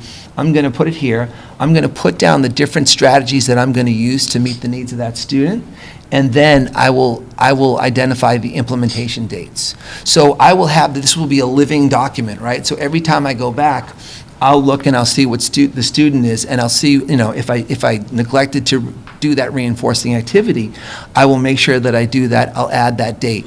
And also having teachers work together on it. Because what the teachers are going to see is that there's going to be a lot of like needs, right? So you'll have 4 teachers, let's say, and a lot of their kids are going to have a lot of different needs. So to work together, maybe divide and conquer. So one teacher will go identify an activity to address this need, another teacher will do this. So they'll work together, right, and they'll be more efficient. And as a matter of fact, I know that one of our teams, they've actually already started doing this, right? And they're planning where they're going to plan where teachers actually create a skill to address a need, and then the students are going to do what's called walk to learn. So they'll actually go, they're going to call it a win block, what I need block, and kids that have a specific need will go to that class, and that's where they'll work on that specific skill. And this has come out of these conversations, right? And very quickly, and I think will be very, very effective. And then also work directly with teachers, to go back. So the ISSP, did that? I still get a sense that it's just for the kids with the highest need. Like, but I've seen WIN utilized for all students. Yes. And so there's, you know, like a group that every kid goes to because Right. they all need something kind of where they're at. So can you, maybe with the ISSP is... Extension, like, so extension opportunities, right? So other opportunities for kids that actually are, you know, have all the skills down, but to utilize that time to do extension work, right? That opportunity absolutely exists, right? That's the beauty of that, what everyone needs. Some kids need to do like some remedial work, some kids can do some extension work. But that's really the spirit of that block. So is ISSP ISSP, does that lead to their win block? Is that it written on paper, what they're going to? Basically, what this will identify the needs of the specific students. And so again, they can have it either in digital form, but I want them to keep, or they can print it out. But I want them to keep it like as a running list of who's been, on when these things have been addressed with kids, so they know that their needs. Sorry? Will every student get one? We're going to start with the students that are most in need, right? That we've identified as like those kids that aren't in the green, let's say, that those kids that, based on the STAR assessments, are still in the red or the yellow or the blue, like those kids that are, that truly need to be addressed Now. immediately, right? But then as we grow and the more familiar and the more comfortable I think everyone comes with using these, the more kids that they can address with it. So, and just have it be a running list. And will that carry over to their next grade so the teacher can see kind of where they left off It in would be, June? it would be, that, you know what, it's a great point. It hasn't come up yet, but it's a great point. Absolutely. Just So I'm a that teacher, the new teacher can say, oh, I see at the end of the year, this student was It gives you a struggling here. history of- Let me start there with them. it gives you the history of that student from the year prior. It would be very, very valuable. Yeah, that's a great point. It hasn't come up, but it's a great point. Absolutely. So, and then what I want to show you on the other side of this, though, this is the, I call this a CSP. This is the whole class success plan, which goes back to, again, when the whole class instruction's taking place. Because another nice thing about STAR is that, like I said, you can get a list of the other areas of need for the class, like things that other areas of need, specific skills or concepts that your class could benefit from. And so using the STAR data and seeing exactly, dropping in the needs of your class, and then how are you going to reteach it? What are your reinforcing activities? And again, just bullet point that, and when did you do that? And if you didn't do it, you'll see you haven't addressed it yet, so you as a teacher will know, oh, I didn't get to that yet. Or you can check with your team and say, hey, did anyone do an activity around this particular skill or concept? Oh, yeah, I did it, and I'll share it with you. So it also promotes collaboration, and, and there's while, again, you're addressing it from the individual students with the ISSPs, but the whole school, the whole class with a class success plan. So again, this supports my sort of two-way approach to addressing the needs of the students. How often do you see that being looked at, like a whole class look? Do you mean like in terms of like the teachers looking at how frequently they might look at? How fluid is that? It's so easy to access, they could look at it daily or weekly, I'm sort of revisiting it now with the teams and sharing it with them, and we're discussing it. But again, that goes back to that culture of data, right? I mean, I'm addressing these things, maybe a couple weeks later, let's check in and see, next round of STAR testing, let me see how they did in these particular areas that were identified as areas of need on the last round of testing. Let's see how they did. Oh, great, that didn't show up, this showed up again. Got to go back, got to revisit it. That's the beauty of the data, is that it's so easily accessible, right? And then it tells you the specific area of need. So these are basically something that every teacher, every team is going to have, and the expectation is just like they'll work together to fill it in, and I'll be there to support them. And so just again, that culture of data that I mentioned, like when we get together, let's open our laptops, let's look at this, or have it printed out, and let's talk about where we are as it relates to the individual kids and the whole class. So, let's see. And then also just using other sources of data, right? Using MCAS, right?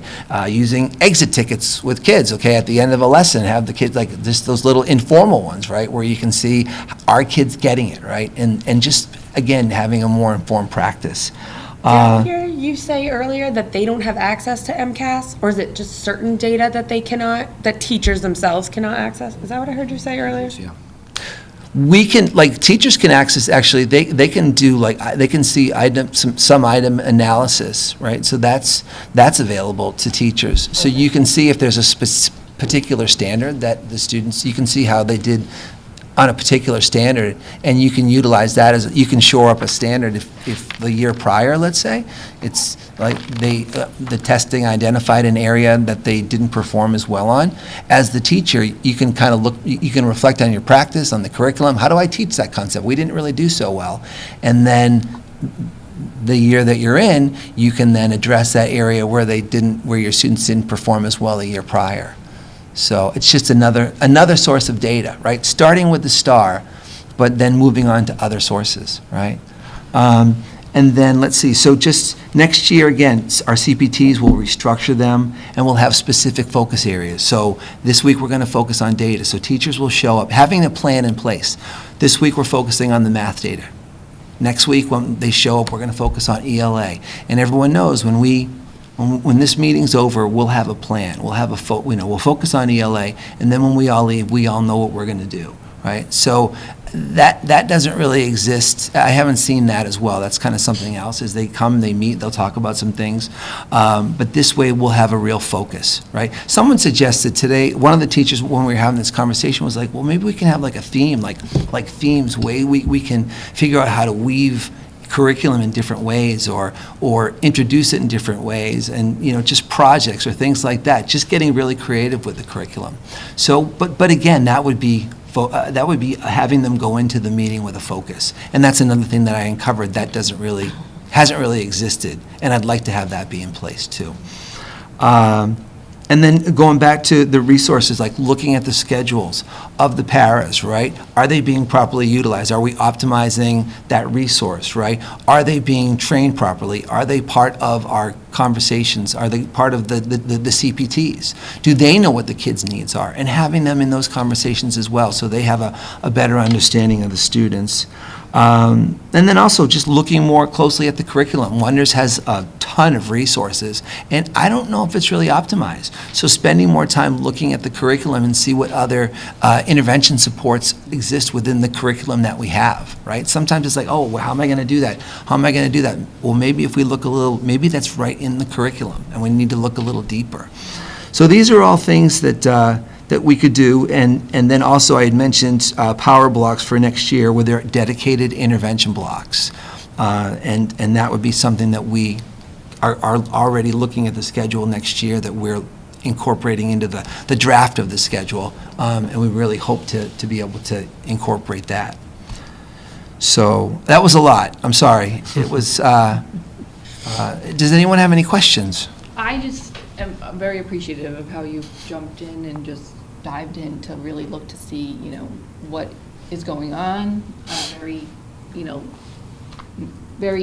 at a level close to where the students are at. So thank you for that, and all the energy that you put into that, and the staff as well. One thing, and since I won't be sitting here next time to ask the questions, that I would hope that you would bring back to the committee is follow-up. I imagine you're starting to swirl some things in your head as to how next year is going to start, and the expectations that you're going to have in place with all of these items. And just knowing how they're working would be great. Because over the years and the past administrations, we've heard things about, oh, we're going to do post-COVID, and we found these issues in our data, and we're going to implement these things, but then we never hear anything else of it. Sure. And so, like today, you're mentioning a lot about small groups, and we heard that post-COVID, immediately after post-COVID. So, we would think, we're hearing it, that it's happening, or if it's not happening efficiently, that's something that we should also hear about. So I hope that you'll bring that information back to the committee and letting us, these folks be reassured that, it's continuing to be looked at. Sure.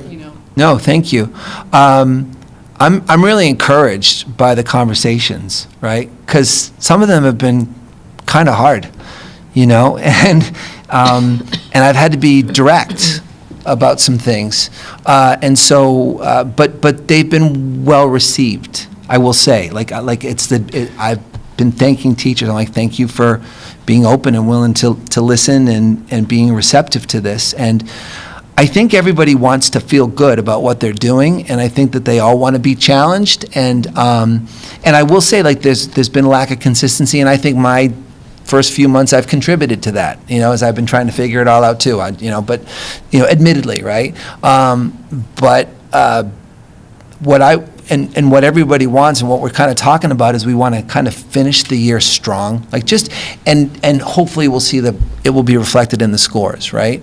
But just to finish strong in terms of the teams working together and us trying to address the needs of the kids and end on a good note, which will then have us go into next year on a good note. You know what I mean? Finish strong and have momentum going into next year. But I will certainly report back. Yes. Any other questions?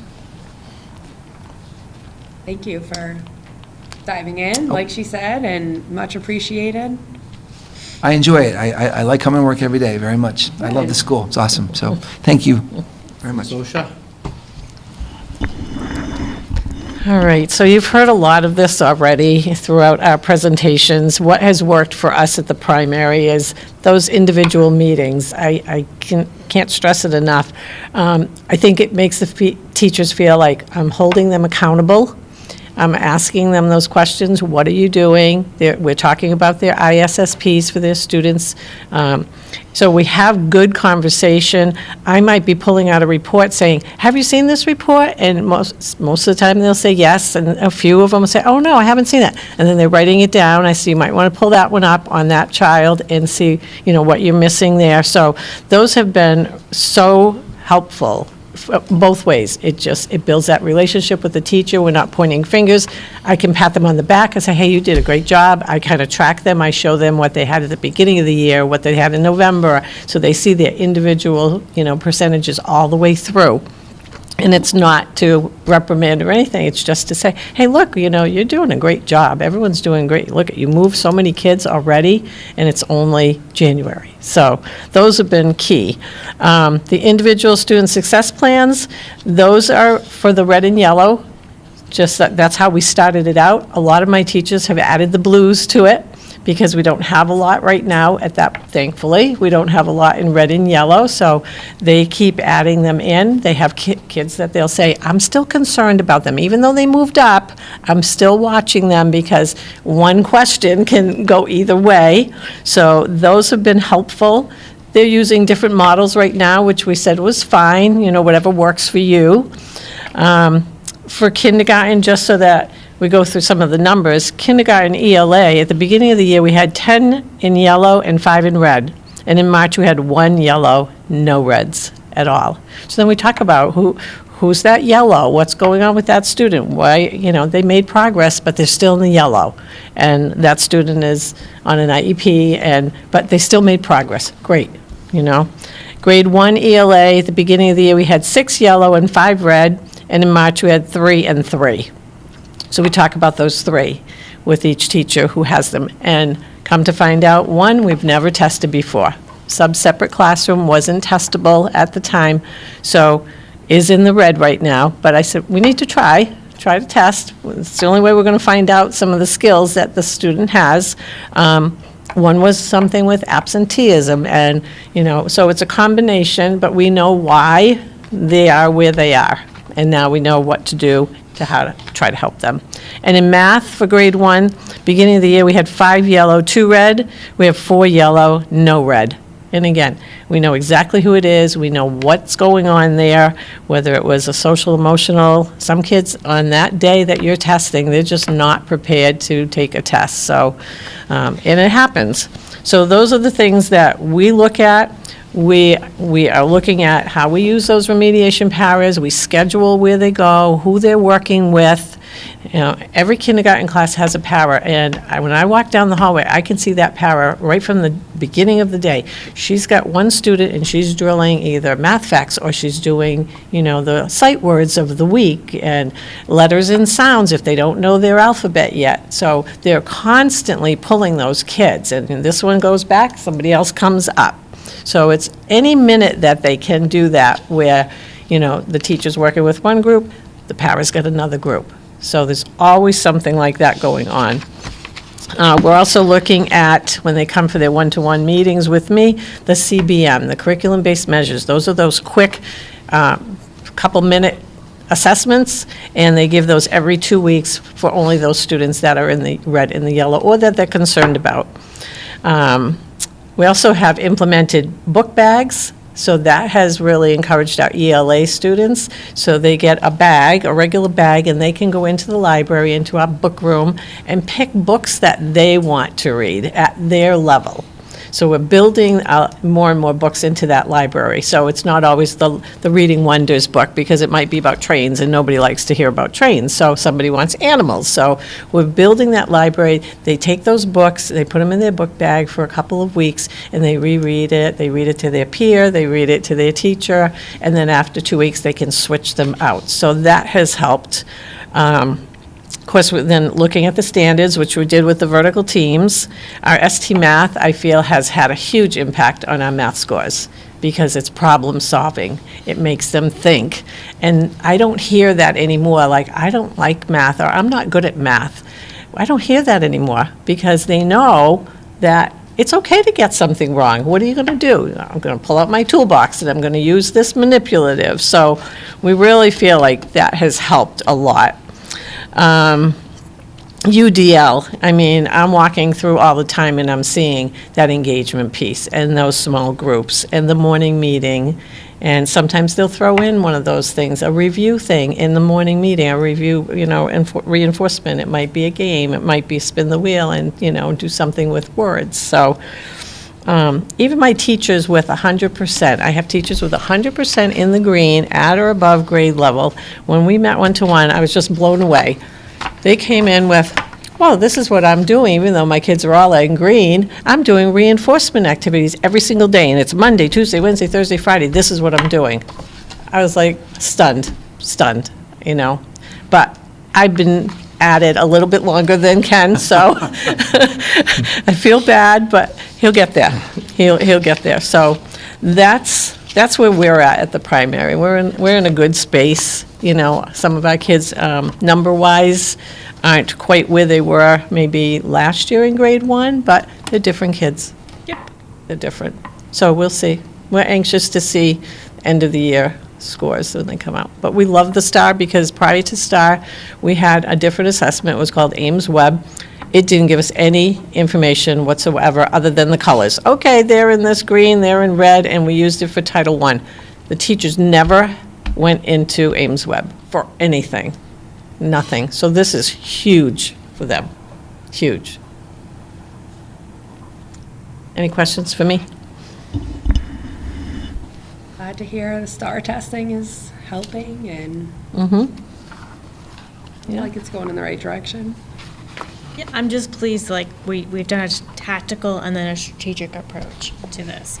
That, to me, I think, is moving us forward, and the collaboration, again, talking to the teachers, the good and the bad, and being able to be positive and reflective in our practices. It helps not only themselves, but also the students that they're teaching. So the fact that we're doing that, and it's being well received, I think that's because you have to have buy-in. Without the buy-in, it's very challenging. So I'm glad to hear this. I can't wait to hear it next year, because I know we're coming down to that tiny window. And, everything gets crammed in. So hopefully it's a wonderful, busy month of May, testing-wise and everything else. But we look forward to seeing that. And then again, it's the data. Data drives everything. I would say, too, I would love, not this year, because I know how much you guys have to fit in, but next year, I would love to hear more, too, about those kids in the green, and how you kind of said the ISSP for all kids, because just the mommy talk that is going on, I've heard a lot in various grades up through middle school about kids being bored. And then magically, I also hear about those kids being in trouble, and I'm like, they're bored, so that's not really shocking to me. So I'd love to hear about how the teachers are being supported when they have to get all these kids out of the red and the yellow. Maybe it is I love what you said about the groups in different classrooms and what their needs. Maybe the kids who are bored because they are in the green, have a group where they get to go do something a little more challenging and stay out of trouble over there, Right. so. That is happening, though, already. Those kids are already, it's differentiated instruction, it's good teaching.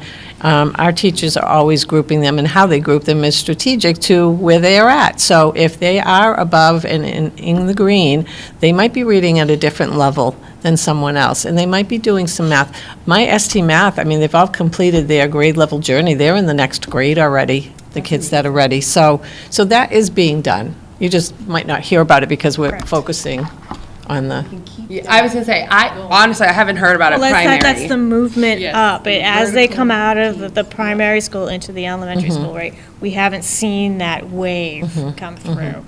And so hopefully, next spring, when we come back to do this, right, we'll be able to go, yes, great, wonderful, so. So one thing we talked about today, and just to foreshadow for our workshop in July and August, we talked about the bell curve. And for so many years, we taught to the middle. That's what was done. And we've seen a new shift in the bell curve. And we've spent the past 2-3 years really on that end to the left of the bell curve to get those students out of the red, to dig out of the post-COVID world. One of the things we're going to talk about at our retreat, and one of the focuses for next year, is the students to the bell curve, to the right of the bell curve, and that 20-30% up there. What are we doing now to challenge those higher achieving students? We had to remediate the gaps that COVID left us, and even teachers. I was in a 6th grade class early this week and looking at some writings, and again, teachers are working hard, kids are working hard. Nothing was capitalized. Yes. Yes. And it wasn't a text message. It was an actual writing. So we're still digging out of that post-COVID world. But we now need to shift our focus for our higher achieving kids. And we'll talk about that when we do our summer retreat, and we'll talk about it when we meet administratively as well. Really quickly, and we don't have to dive into it now, but I'd love to hear at some point, the typing that happens throughout our curriculum from start to finish. Because I don't know if we have typing curriculum and all these kids are typing papers and I'm horrified with it like this. They know how to text, they know how to Oh, type. they can text like it's nothing. They can No type. capitals still, but the typing. Correct me if I'm wrong, I don't believe we have a typing They don't have typing. curriculum. But then don't they type their MCAS? Correct, which is why they have, correct. And there is a correlation that some schools have done between typing skills and MCAS results, and yes. Okay. But it's just. We'll add that to the conversation. Add that to the in conversation retreat. about the typing. And again, then the other piece is just, where does that fit in with everything? Because Yeah. there's a couple great free programs out there, but one thing that, again, I'm sure if you talk to your teachers, they'll discover, there's a correlation between words per minute and MCAS scores that a lot of schools have done. And I've seen it happen in a couple districts and talking to people where you have kids who are amazing writers, but then when they take the MCAS test and they have to type it, the two scores aren't correlating, and after you did a dive, it was as a result of words per minute of being able to type. And that's why you dive into the data to try to do that. But it'd be an interesting thing to look at here in Douglas, if there is a correlation between kids who are amazing writers when it's pen to paper, or they have the time to write at home, what their actual MCAS scores are and what their words per minute are. Yeah, Yeah. absolutely. All right. Thank you so Thank much. you. Thank you very much, thank you. And the last thing on the agenda that's not on there is, I'd be remiss if I didn't thank Monique for everything that she's done. 3 years on the committee, is a longtime vice chair, I believe, for 2, which means she gets my text messages when stuff happens, and along with Heather and when things happen. And one thing I'll say I really, truly appreciate about your time on the committee is you weren't afraid to ask questions, you weren't afraid to text me, you weren't afraid to call me, you weren't afraid to ask the difficult questions, you weren't afraid or hesitate to challenge me, like, I don't think I saw that. You weren't afraid to come in and meet with me, and I can honestly say, as we've had these discussions, when you look at your body of your 3 years here and what's been done, and what's tough about being in a school system is bureaucratic policy moves very slowly, and it's great if you can work in an industry where you could just make stuff happen like this. Our mechanism doesn't work that way, but if you look at what you've been able to accomplish under the 3 years you're here, know that you're leaving the Douglas Public Schools a whole heck of a lot better now than what it was when you inherited. So from the bottom of my heart, thank you for everything you've done, and you know how to find us. Thank you, yeah. Call us, email, text. Yeah. We deeply appreciate it, so thank you for everything. Thank you all. Thank you. Thank you very much. And we'll see you for public comment next year, right? Wow. We won't be able to respond. Right. We'd love to hear the comment. We will not appreciatively of you coming The fact that we'll have somebody in the audience. I know, be on my way. So I just appreciate, all the assistance throughout the years. I mean, 3 years is a long time. It's for those, it's a long time. And COVID, if nothing, just starving through that part of it to where we are today, huge leaps and bounds. Like, we have moved the district forward. So I appreciate your willingness to volunteer, because this is a volunteered position. Countless hours, because it's not just an hour a week, folks. It's outside of it. We all have jobs outside of this. We have family responsibilities. And to do this job well, it's at least 3 to 4 hours easily every week that we're taking on as the vice and the chair we take on, as well as you all take on too as well. So I truly appreciate it. Thank you. Thank you all for also doing what you do here too, so we need it. Thank you. Thank you. Great. That's it for me tonight. All right. Thank you so much. Moving on to the school committee and subcommittee accounts payable report.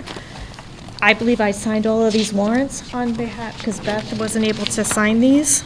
So I'm pretty sure I did, because it's tons of notes. But, so accounts payable report warrant number 41 SCH 24 HS 24-08 HS 24-09 41 SCHL 24 warrant dated on April 11th to April 12th in the amount of $222,202.28, a batch of 14 items, and there was nothing out of the ordinary on this one.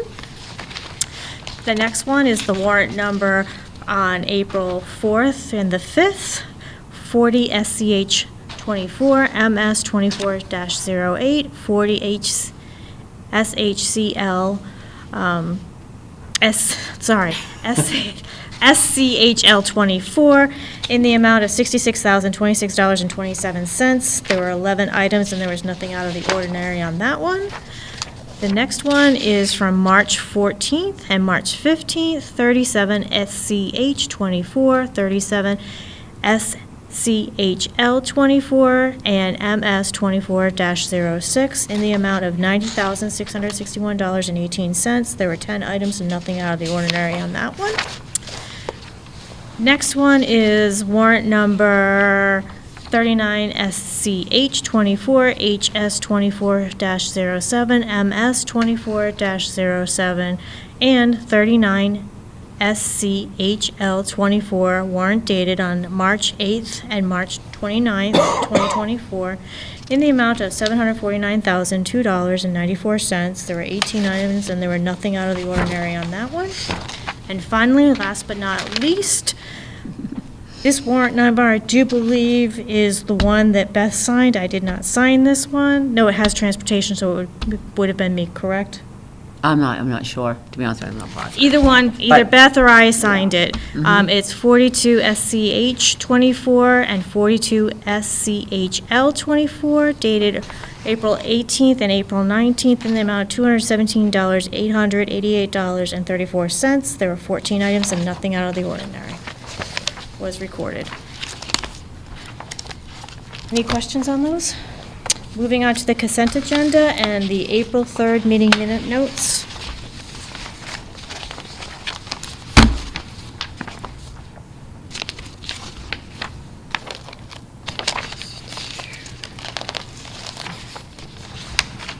No one has any issues? I'd be looking for a motion. I do have one, on the third page, third paragraph. It just should say, "It is difficult to make," To wake. and that's it. Everything else is fine. Amendment as noted by Courtney. Looking for a motion? I move to approve the April 3rd, 2024 school committee minutes as amended. Motion made by Monique, seconded by? Meg. Seconded by Meg. All those in favor? Aye. Anyone opposed? Anyone abstain? Thanks. Next is the Douglas Middle School Athletic Boosters donation acceptance in the amount of $452. So, according to Mass General Law, Chapter 44, Section 53, that requires the approval of the school committee to accept grants, gifts, and donations to the school department. Any grant, gift, or donation given for educational purposes accepted by the school committee must be spent on the purposes of such gift or donation. So we did receive a kind donation, a very generous donation from the Douglas Middle School Athletic Boosters Association in the amount of $452, and that is to purchase track uniforms, a partial part of it. The track uniforms will cost $1,160. So after the Athletic Boosters donation of $452, the remaining balance of $708 will be funded by a previous donation, actually one that's been sitting on the books, one of those miscellaneous donations that I've been trying to get these, but they're very specific. So when Jonna came to me about, needing the uniforms, I said, let me check the donations, and I let her know what that was, the $708, and she got the balance from the boosters, which was very kind and generous of them. So we're very happy to be able to get those uniforms and make use of the grant that's been there too, the donation that's been there too. So we thank the boosters for their donation. Does anyone have any questions? Be looking for a motion? I move to accept the donation in the amount of $452 from the Douglas Athletic Boosters Club to be spent for the purchase of middle school track uniforms. Motion made by Monique, seconded by? Meg. Seconded by Meg. All those in favor? Aye. Anyone opposed? Anyone abstained? Thanks. All right, pursuant to the Mass General, the grammar school. We did That one we did. We did that one. Yep, I'm all set with An that. appointment of the FY 2025 school physician. Mass General Law, Chapter 71, Section 53 requires school committee to appoint a school physician each year. Dr. Sirocco has served as the district school physician for a number of years. I did send out an email to a couple of the nurses, Meg, that work, probably I'm thinking most with them, the elementary school nurse and the middle school nurse, just to make sure, just to do that check-in. And, they do consult with her through the year. She's always very responsive, very helpful. And I did check in with Dr. Sirocco to see if she would need any changes or adjustments to the agreement. I did update it several years back from a really good sample I found from another school district. She said, no, the fee that of $3,500 is still fine. So there hasn't been any increase in that in years. So we just need approval to appoint her as the school physician for FY25. Does anyone have any questions? There's been no change in this. No change at all, not to the agreement, or actually the fee either. Yeah, I noticed that. Yeah. And like I said, I did check with the nurses just to make sure that, before I recommend it to the school committee, but it seems like everything's going very well with her services Great. to the district and for the students. No one's got any questions? I'll be looking for a motion. I move to approve Dr. Elizabeth T. Sirocco as the school physician for FY 2025 pursuant to MGL Chapter 71, Section 53. Motion made by Monique, seconded by? Meg. Seconded by Meg. All those in favor? Aye. Anyone opposed? Anyone abstaining? Thanks. And finally, the Special Education Department clerk position, please. We need to do this. That's tabled.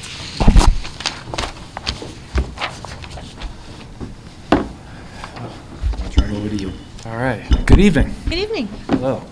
The Special Education Department is proposing a clerical position for 19.5 hours a week. The The main role of this position is going to be compliance and really looking at our timelines, our mandates, ensuring paperwork is being processed completely. The department has significant amount of paperwork that comes to it on a daily basis, and then looking over the course of the year, there's a lot of information that goes through it. So we're looking for a little extra support in this. Really what we're looking for is somewhere between 5 half-days, and, being mindful of people's schedules and that sort of thing. But, so start time and end time could be flexible enough to meet people's needs.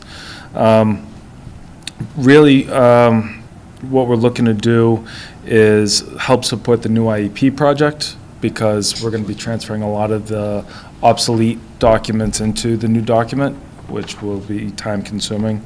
Again, maintaining a system of compliance and oversight, ensuring that paperwork is being sent out on a timely manner, and that we're following all of the mandates required by IDEA and as well as Department of Ed.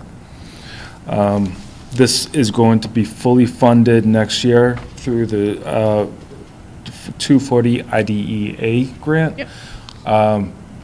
So that's the budgetary impact, and again, it would be subject to approval of that, but historically, we've had this approved, the 240 grant each year, so. Yep. One of the side benefits of this is we have 2 coordinators who really want to get inside classrooms working with teachers and supporting teachers and supporting our inclusion model. Dr. Rosenthal came a couple weeks ago and talked about a report that we got from the state. One of the things we need to look at is closing those special education gaps, but also strengthening our inclusion model.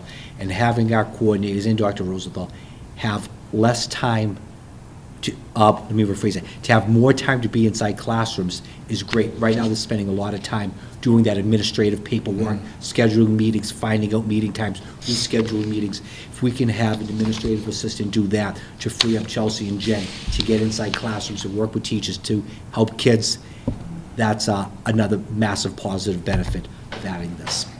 We do have 2 big buckets we're looking at next year. It's the co-teacher model and the program realignment. So those are going to need significant oversight from the coordinators and myself.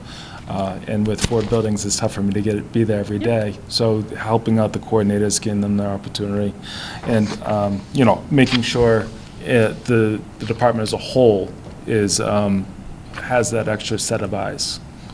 Compliance is a huge, it's a heavy lift, and if we're not in compliance, what happens to us? And we've made great strides this year. We do recognize there are areas of still growth for that. So I think it behooves us, right, to move the district forward, and like I said, getting our co-chairs back into the classroom to help make sure that all kids benefit from this.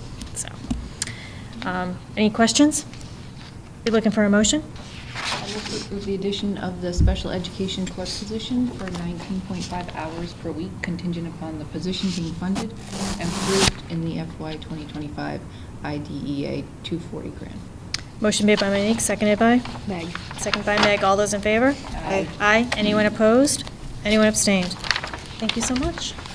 I do want to also just say thank you to Dr. Vera and Ms. Keegan as well, because they've been completely supportive of this position. I presented to them, and they have been wonderful to work with. So I just want to make sure that, and also the coordinators and my assistant, Lois, they were instrumental in getting this in there. So this wasn't just a one-person thing. There's a lot that goes into that. So I want to thank everyone. Thank you. Thank you. Moving on to the school business and operations manager report. I guess the FY, I do have some FY 2024 transfers. First one is FY 2024 budget transfers number 5. This one is just special education. We're just getting caught up on special education transfers. Everybody's trying to get caught up this year. It hasn't been easy since COVID, I'll tell you.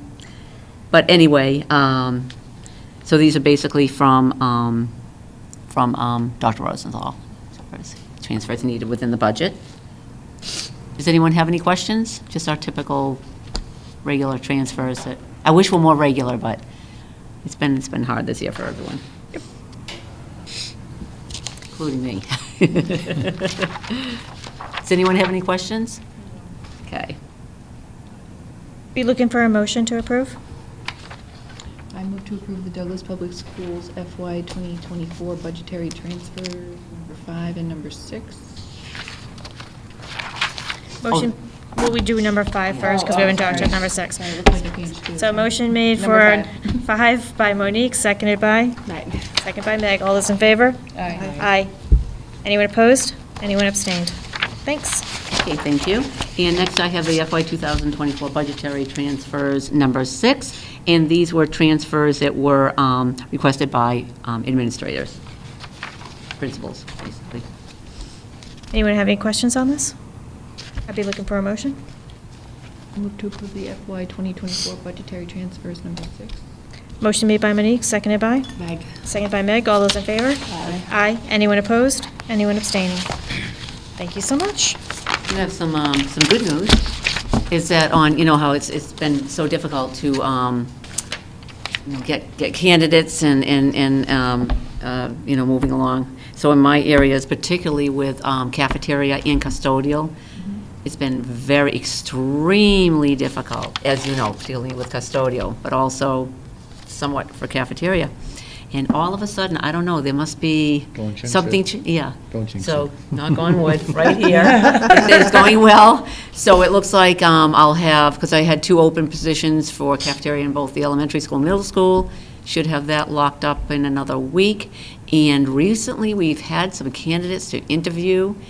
We had one yesterday, we've got another one tomorrow, and I had another one a couple of weeks ago. We had a couple of weeks ago, and those seem to be, moving forward. I'm not quite there yet, but I'm just very happy we're getting people to apply. Call them, they come in, they're getting interviewed, and we're moving forward. So there's something going very well. We seem to be on a trajectory, at least in those areas, so. That's good. Very happy with that, I could tell you that. Yeah. So, yeah. Very good. Anything else, Courtney? Not for this evening. Okay, thank you. Any topics not anticipated? Not for tonight. Are we going into executive We are. session? So we will be going into executive session, so I need a motion to do that. We will not be coming out, we will adjourn from the executive session, not come back into open session. Can you just read the whole And exec? then- Yeah, sorry. So executive session is to discuss the strategy with respect to collective bargaining or litigation if an open meeting may be detrimental effect on the bargaining or litigation position of the government body, and to conduct strategy sessions in preparation for negotiation with non-union personnel or to conduct collective bargaining sessions or contract negotiations with the union and non-union personnel. So I need a motion. I move that we move into executive session at 8:36 PM. Motion made by Teresa, seconded by? Meg. Seconded by Meg. All those in favor? Aye. Anyone opposed? Anyone abstain? Thank you so much, and we will, Yeah. roll call vote. Teresa Brooks, aye. Meg Rods and I. Monique Salzai. Heather Moore and I. Thank you so much.